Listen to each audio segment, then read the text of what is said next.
Fabio Azzolini is one. If I see the faces in the team of the Italian para team, many are well known over the years. We had Oscar de Pellegrin was one of the first big archers. Even actually, he was shooting even international events, not in para archery. In the able-bodied events. In the able-bodied. And he is now the vice president of the Italian Federation, and he's working on that. But for example, Fabio is a long-time archer. He's over the years always present, and but we have 3 new archers, 3 young girls that perform very well. And the important thing in para archery for me is that we just said it. You can shoot with able bodies in the same tournament. Archery is one of the easiest sports to accommodate people with physical disabilities and welcome them in the competition with people of all ages and all abilities as well. We're going to see later on today our first match in the afternoon. Our first 2 matches are going to be the visually impaired athletes, and some of you out there listening and watching in your homes may think visually impaired, and yes, they are in one class essentially blind. They have no discernible visual acuity, and they are required to shoot with blackout glasses or blindfolds on.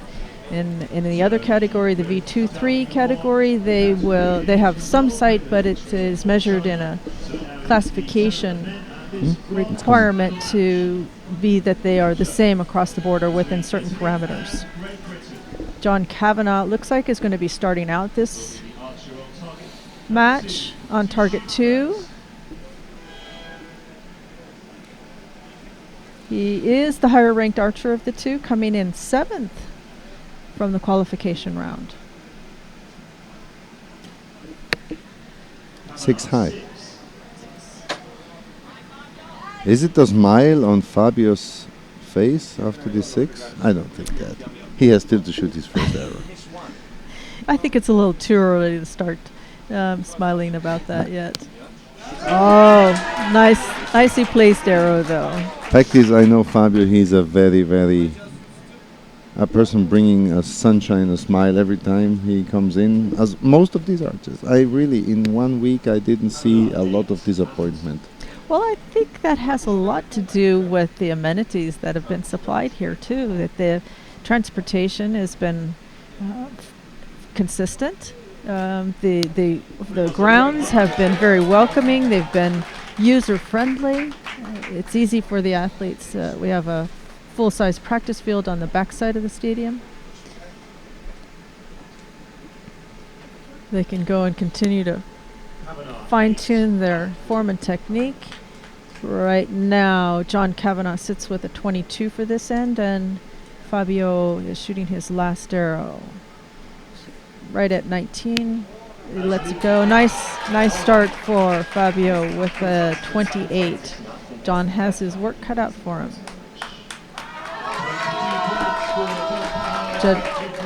Judges coming out from the downrange canopy to score the arrows, make sure they are what we've seen. Coaches moving forward to talk to the athletes. Look at Fabio. He's having a good time out there, looking at the crowd, sharing stories with the coach, just very relaxed. And again, to come back on archery. Archery is a family sport. You see kids playing with the bow, with their parents on the field, on the ground. Weekends spent with her. That's how I started to shoot. My dad and my mom were shooting. I started to shoot and I loved it. And because I was together with my friends, with my family. And when I learned about para archery, it was very early because I know Oscar de Pellegrin since many years, and Paola Fantato. You remember in Atlanta, she was shooting at the Able Bodies Olympics in Atlanta for Italy. We've had, through the years, World Archery has had many, I'm not going to say many, we have had a few para-athletes that have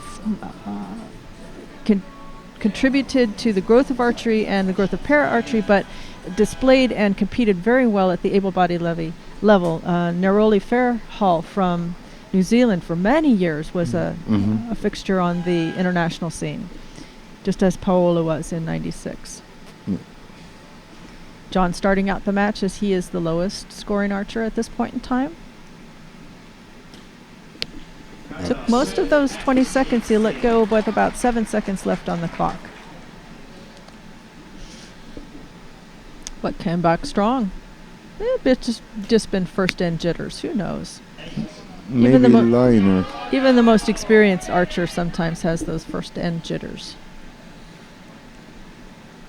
The spotter says it's a liner, so we'll see. That's an 8.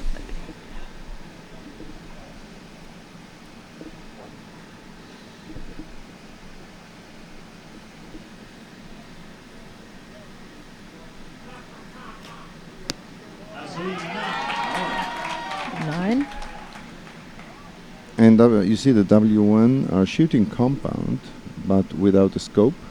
So they have just a recurve target pin on it. That's also important to know. You know, shooting a 27 with a bow that is not effectively a compound bow, but a hybrid, I would say, because there is no scope. They just shoot with a... You don't have a lot of the advanced equipment that the compound open... No magnification. No magnification.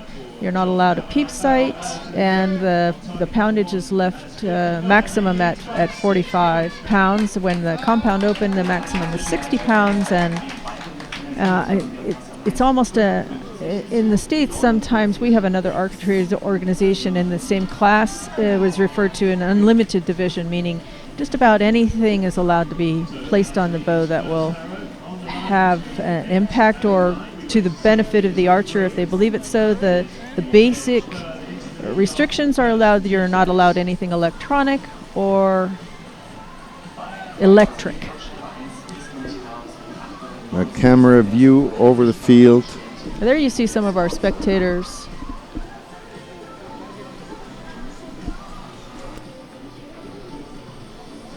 In the stands. As Andrea said, it's still a little bit early. It is Sunday morning. People may be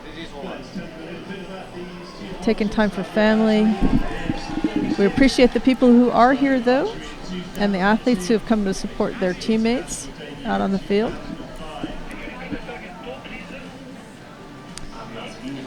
The coach of Italy, Antonio Tosco, wants arrows back. He wants those arrows back. I don't know why he wants exactly those arrows. Come, run, he says. You see? I'm not... Unfortunately, we see him only from the back, but he's very active trying to communicate with the runners. They want those particular arrows for some reason, it seems. Well, fact is, Antonio Tosco, also international compound archer. So Rio 16 places are now decided. All of them, and W1's China and Great Britain each got an extra one after the finals. I'm doing it now. Give me 5 minutes. Thank you. And John shooting the first out of the third end in the 9 at 3 o'clock, full 9.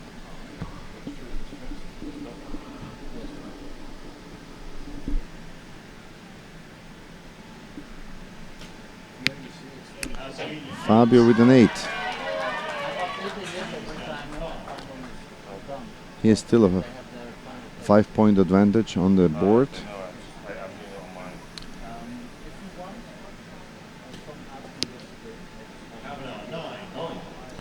Yeah, John is an experienced archer. He knows he has to shoot until the last arrow.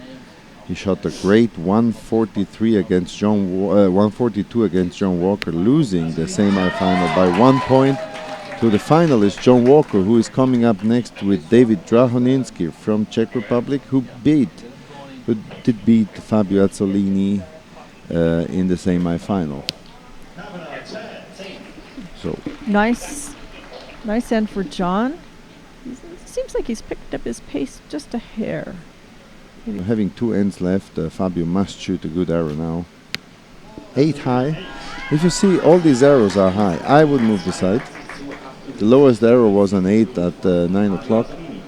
So I would move the side. I hope Antonio Tosco tells him the same thing. He goes back to discuss with the audience. He's talking to the chief judge about something. And it may have been that communication he was trying to relay at the end of last end, where it seems that he was asking to have those 3 specific arrows back. What the scenario that happens here is that the athletes shoot 3 arrows. Then the arrows are pulled from the targets. They stay down at the canopy at the far end of the field. And then in the exchange, when the second set of 3 arrows are being scored and pulled, the first set of arrows come back. So the athlete has to have at least 6 arrows in their quiver to start out the match. And then once the match begins, they'll only have 3 arrows, unless they have additional arrows. But 6 arrows to shoot the match. They'll have a rotating set of 3 that goes around. And it seemed that the Italian coach was asking for the arrows from that one particular end, that second end, to come back as soon as the end was being pulled, and it's not the usual. It's not to say that the request is out of bounds by any means, but it's just not the usual mechanism and the rotation for getting arrows back to the athlete. So we run into the 4th end, and with a 4-point lead by Fabio Azzolini. By the way, he has lost 2 points in this end, so John's making up a little ground. He still has a way to go. He's down by 4.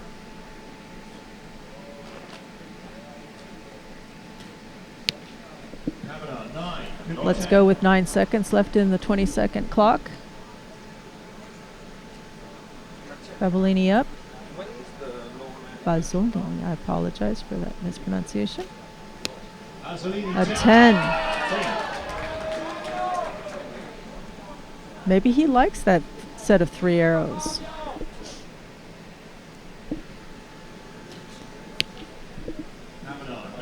John starting out strong, 2 9s. The first arrow has been labeled with a star, meaning that the spotter is not sure that it is the possibility of an upgrade to a 10, based on what we see back here. The spotters are back here with Andreas and I in the control area. We're probably about 60 meters away from the target, where the athletes are about 50 meters. They are 50 meters away from the target. Last arrow, nice strong shot from John. 2 9s, 2 solid 9s, a possible 9, maybe 10 on the 3rd arrow. I was a bit distracted. I replied to Dylan De Vries and updated you on what we see today. We see archers from China, Italy, USA, Korea, Czech Republic, Australia, Russia, and Iran, together with those load of British archers. So I hope archers and friends worldwide will share our link and have us online the whole day and follow our Para World Championships, the last day. Dylan, are you watching anybody in particular? Do you have a favorite home country you're supporting back there, wherever you're watching from? As far as I see, he's from Netherlands. Okay. So this is the first nation following us and interacting with us. By the way, we are followed all over the world through our channel. Yeah. If you've got a question or want a shout out to somebody, let us know. We'll keep you online. He already told us World Archery, love it. And we love archery as well, since a lifetime, Sherry. A lifetime. Yes, you grew up in the sport, Andreas. I know your mother from her days as a world famous field archer. And head coach of the Italian team at that time. So John Cavanagh will shoot this first arrow, trailing by 1 point. That arrow that was in question with John's was kept at a 9. It was not upgraded to a 10. Fabio has it in his hands. John must shoot his best end to try to get this bronze medal. He has fought back quite a ways. He's only down by 3 at this point. Yeah, 1 point per arrow is possible. 3 10s would be nice about right now, he's probably thinking. Looking nice.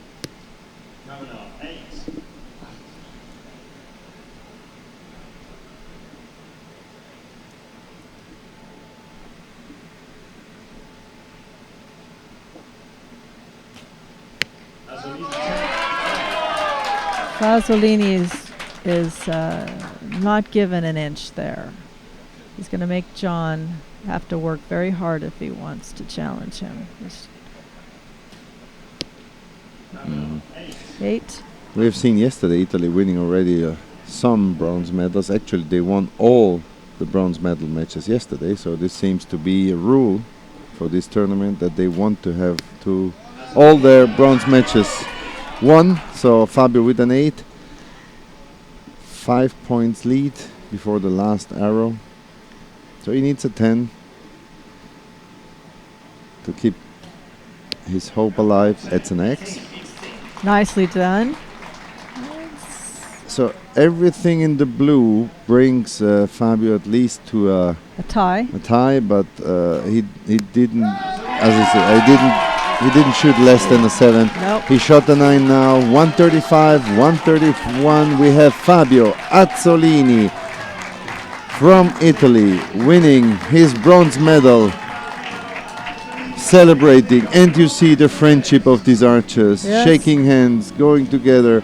That's something I really appreciate here. They are so normal people.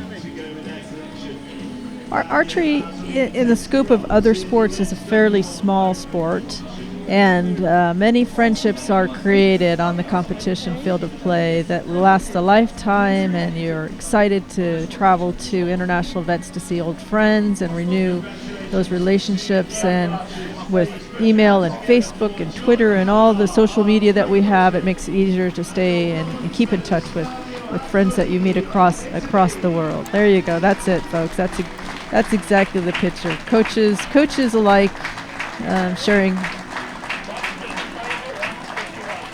The judges encouraging them to make it snappy, because we have a lineup today and we've got a lot of matches to get through. And We are at the moment 2 minutes delayed. oh, But we had a nice time seeing those guys. Friendship shared. You see, that's important.